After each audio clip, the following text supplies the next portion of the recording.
প্রবাসীদের জন্য নির্মাণ হচ্ছে দেশের প্রথম স্মার্ট সিটি, যেখানে থাকছে স্কুল, মসজিদ, হাসপাতাল, সুইমিং পুল, হেলিপ্যাড, পাঠাগার, জিম, সুপারমার্কেট, শিশু পার্ক সহ সকল নাগরিক সুবিধা।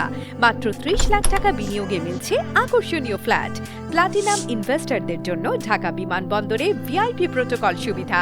বিস্তারিত জানতে যোগাযোগ করুন স্ক্রিনে দেয়া হোয়াটসঅ্যাপ অথবা ইমো নাম্বারে।